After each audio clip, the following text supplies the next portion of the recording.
This is the funny thing. Bitcoin's down.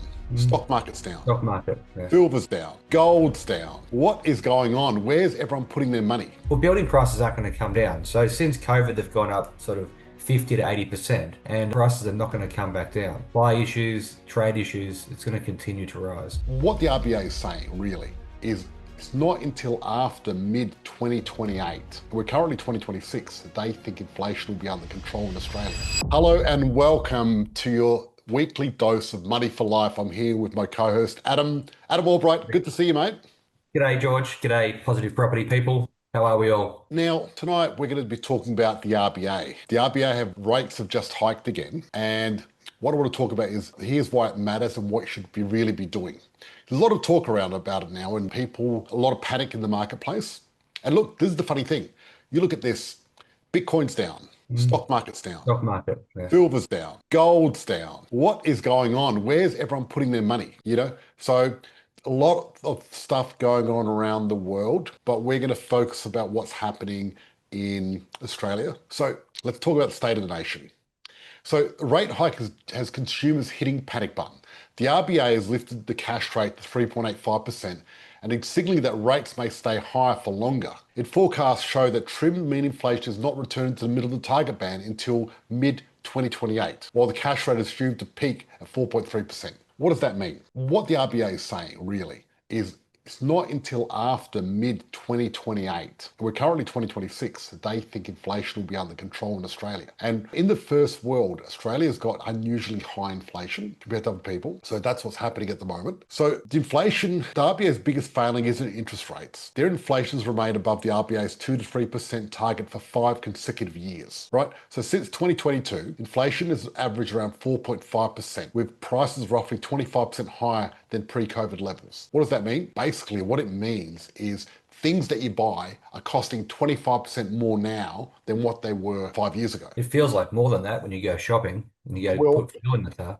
This is the average, and it is more than that, and that's the thing. So housing costs are doing a lot of the inflation damage. Basically, housing makes up more than 1/5 of the CPI basket, making a major drive in inflation. So this chart shows rent inflation accelerating alongside rapid population growth. So basically what this is showing is policy-driven demand pressures in housing are feeding inflation. So what does that mean? Well, what the RBA are doing is they're putting interest rates up as a handbrake to stop inflation. But when you put interest rates up, then you're paying more for a loan. And because 1/5 of the CPI basket is actually housing, you're actually, by trying to reduce rates, you're increasing 20% of the inflation automatically. It's like you've got a fire, we're going to pour a bit more fuel to the fire to put the fire out. Doesn't quite work. Now, also, policy-driven prices, right? So basically, administered prices such as utilities, rates, and transport are rising far faster than market-driven prices. So this points to the government and regulatory decisions that are pushing inflation as well. So if you ask me, basically, the government and the RBA have joined forces, and what they're doing is pushing inflation and working on themselves. That's what they're doing. That's what it looks like. And you look at Australia and other advanced economies, and inflation now is slightly higher than other economies. So most advanced economies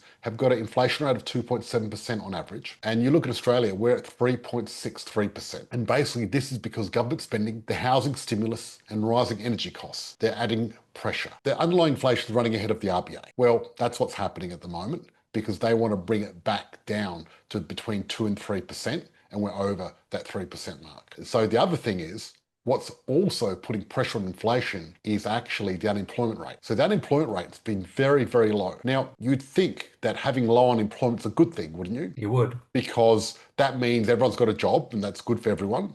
People are making money, paying taxes. Yep, exactly. But when it comes to the RBA, they think low unemployment rate is bad because that keeps inflation high. But me personally, I think a low employment rate means we've got a very good economy and everyone's got a job and people making money and people can spend money, and there's nothing wrong with that. Right. So I think all in all, what the RBA are doing with rates to try to reduce inflation is getting a sledgehammer and trying to break a nut with a sledgehammer, and it's a bit too much of a blunt tool, and there's probably other tools that we can use. But also this unemployment rate being so low, the reason it's so low is because the government is doing a lot of infrastructure and we're spending money there, and they're employing a lot of people, and therefore private business, they need to get other people that are less qualified to work as well. And as we know in the construction industry, it's very hard to find staff, isn't it? Especially now with you got a lot of construction in Melbourne and obviously Queensland, which I know about. Moving forward with the Olympics coming up, we've got stadiums to build, hotels to build. That's going to take a lot of labor away from the actual,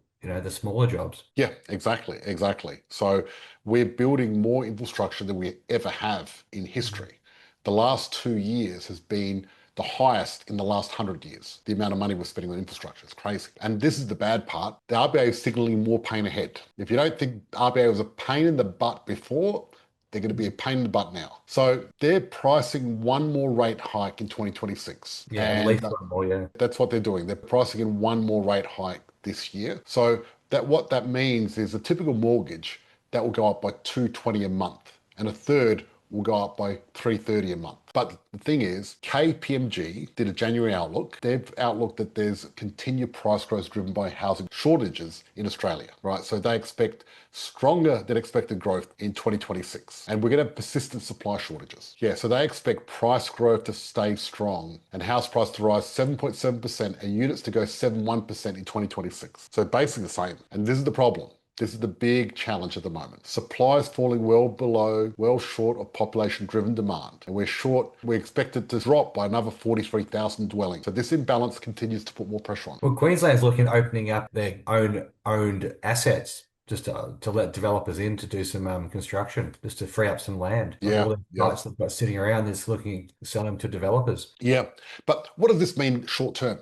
The RBA doing this. What it means short term is there's going to be a bit of fear, a bit of confusion, right? And what happens when there's rate hikes? I'll tell you what happens. The weak hands end up leaving and only leave the strong hands in the marketplace. Because the long-term play, so what happens when rates go up? The market slows down. There's a bit of a pause. But that pause only creates bigger shortages because some developers stop doing things, less listings on the marketplace, less people buying. Short term. Long term, it creates a bigger shortage and a bigger price upswing because of that. What are your thoughts on that? Yeah, I agree with you. Well, building prices aren't going to come down. So since COVID, they've gone up sort of 50 to 80%, and prices are not going to come back down. Supply issues, trade issues, it's going to continue to rise, building costs. That's right. That's right. With this Queensland scheme to allow more property to get developed, that might help. Do you think that's going to help? It will, but what they're saying is it's going to help the developers and also help the high-end buyers. Because things where the defense sites are, they're quite expensive parcels of land. So developers are going to have to build an expensive product, which is going to be sitting anywhere from that 700 to $1 million price range, which is a lot of your first home buyers, which is what they're trying to free up stock for. It's not going to work. Yep. And the whole 5% deposit scheme really Yeah. It's still didn't 5% work. of $1 million. No, but the 5% deposit scheme really backfired because all those properties in the bottom end of the market just went up overnight. And really, a handful of people, I don't mean handful, I mean a handful compared to all the first home buyers, a small percentage got in, the rest of them got locked out of the market once again because the government never thinks long term, they always think short term. They're always trying to please the government. All their policies are about pleasing the voters and trying to get voted in. They never think about long-term solutions that's going to be good for Australians and Australia long-term. And I think that's part of the reason people are getting fed up with the two-party system and trying to think of an alternative. Is an alternative really going to help? I don't know. But people are thinking, why don't we try something different? Let's mix it up. Let's do something different. It wouldn't surprise me if Pauline Hanson becomes Prime Minister of Australia one day. Yeah, well, you heard it first here. Wouldn't surprise me. Wouldn't surprise me. Because Well, look at America. If you had us told me 10 years, 20 years ago that Donald Trump will be president, I would have laughed and said, mate, there's not a chance. exactly, exactly. And why did people do that? They did it They want to change because from the normal Bush and They, normal they party. they wanted a change. They wanted to mix up the card game, mix it around, Yeah. and do something different. And did it work? No, it didn't work. Mhm. Trump came in and said, "I'm going to do this, I'm going to do that, I'm going to do that," and then he Yeah. did the opposite anyway. It's not that easy to just do it. No, no, not that easy to do it. Plus, when you're the main person in the Epstein files, you're not going to really release it, are you? Right? Every week there's a new photo of Trump and Epstein and all that sort of Something. stuff, and he's like, "Nothing to see here. It's very boring, very Yeah. boring." Move on. Fake news, mate. Fake news. That's right. That's right. So America is like almost in the middle of a civil war at the moment. They got Like a fair bit going on over there. they're having a protest, everything else like that, and it's pretty crazy. And what happened with Greenland, because Europe stationed troops in Greenland to Yep. deter Trump, he put tariffs on them. Then he went to Davos. Then he said, oh, I'll take the tariffs off because he felt a little bit unpopular. And then he said, yep, we got a deal. And then brushed it under the carpet, moved on to his next thing. So that was fascinating. So what's happening in the global market should be interesting. But Nick was saying, looks like CGT will be slashed to 25% in May budget. Buy and hold, hold, hold. Yeah, Nick, thank you for putting that together. So the government are trying to get rid of the 50% capital gains tax when you sell a property. You Because you think they know, can afford to do that? look, they're always trying to, Lure voters. well, there's, I don't know, when it comes to capital gains, right? There's a lot of money. Yeah, they bought it as a bargain, approximately 1.6 billion. Robert, what they bought what at a bargain? Just put it back in. I'm not sure. They just sold a heap of defence assets, land all over Australia, Robert. Yes. The CGT thing, the government wants more money. And Mm. what they want to do is take it off the investors, property investors. Because as a business, if you sell a business, you can actually flip it over and buy another business. You don't pay any capital gains tax. I've done that before with businesses. Now, the government doesn't want to hit businesses, do they? Because they've got too much money in power. So what are they going to do? Let's hit the middle class as we always do, and let's take away their capital gains tax concessions. Because normally what happens is when you sell a property, you get a 50% capital gains tax concession if you had the property for over 1 year. Now they're planning on cutting it back to 25%, which is hardly anything. You know what I mean? Because you're still paying 75%, aren't you? So what's going to happen? People are not going to want to sell their property because it's not worth it. What does that mean if you don't sell your property? Well, people are going to hoard properties instead of flipping them and making money. And our strategy of buy and hold is going to be more important. And that strategy is going to work even better because my strategy is buy and hold anyway. I don't want to sell. It's crazy when you see people sell because all you're doing when you're selling is missing out on your future profits when you sell a property anyway, right? So capital gains tax being slashed is going to make people hold even more and really follow our system because our system is just hold. Because if you look at the really rich people like Elon Musk and Peter Thiel and those people in America, just look at all those billionaires. They pay zero tax, right? And how do they do that? They never sell their assets. What they do is they get the equity and borrow against the equity.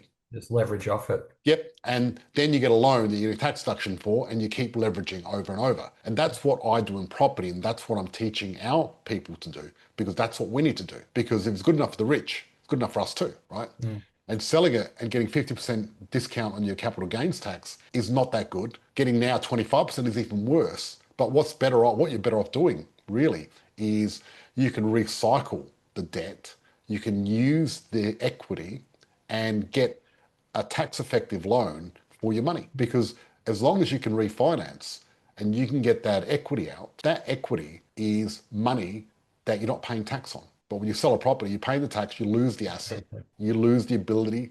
It's a bit like if you had a golden goose that was laying golden eggs, you wouldn't want to just sell that goose, would you? Even though you're getting a 50% capital gains tax exemption or 25% even worse, zero. You want to just keep that goose and borrow money against that goose but keep it. So that's what it's all about. But it all comes down to what I believe it all comes down to, especially when there's a lot of noise at the moment, because there's so much going on in the world. All these different things are falling in price, silver, gold, Bitcoin, all that. And Well, people, gold went up, silver went up last week, went up a fair bit. yeah, but it dropped. It went up. Dropping. It's gone up quite a bit, but then it went back because it rallied so high. Silver's never been that high. Yeah. But the thing is, silver, gold, and Bitcoin and shares, with those, The punter's game. it's a punter's game. Exactly. It's a one big casino, right? And basically, who wins the money with a big casino? The house always wins. The house always wins. Now, not silver and gold. There's not a house really that owns it. It's big governments that own silver and gold, but they move gold around and they manipulate the market because what they do is they sell some stuff and manipulate the market when they want to get cheaper. You look at Michael Saylor now, right? Michael Saylor owns MicroStrategies. I don't know if you heard of MicroStrategies. So Michael Saylor was this genius, and what he did, he had this company and it was worth like $1 billion, and then now it's worth 50 billion because what he did, he got all the company assets and bought Bitcoin. And the Bitcoin kept going up. So his stocks kept going up and he kept selling it. Then what he did, he created this debt where you could invest in his company. He gets your money for a really, really cheap price and he invests it in Bitcoin and Bitcoin's going up. And he kept doing this and he was up $17 billion until last week. So basically, he's now gone from 17 billion positive to minus 2 billion negative ever.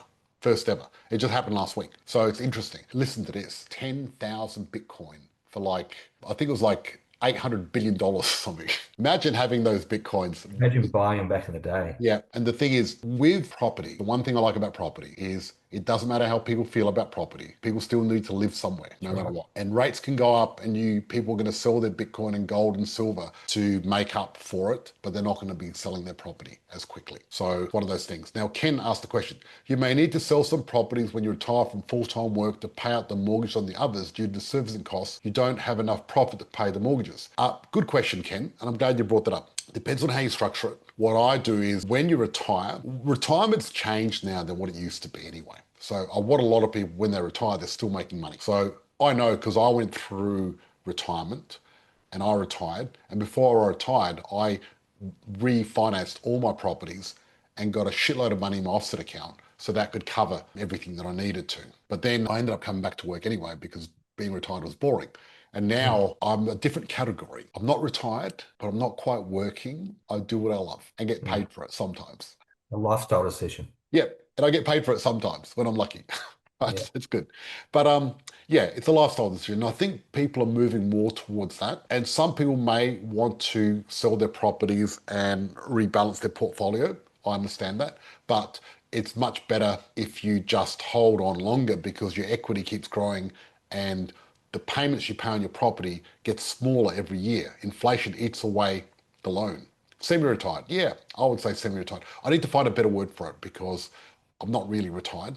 Now, what I want to do is I want to go through and talk about some of our members and some of the amazing results they had. Okay, real people, real results. Here we go. Mango Hill. So development that we did in Mango Hill, it settled in 2025.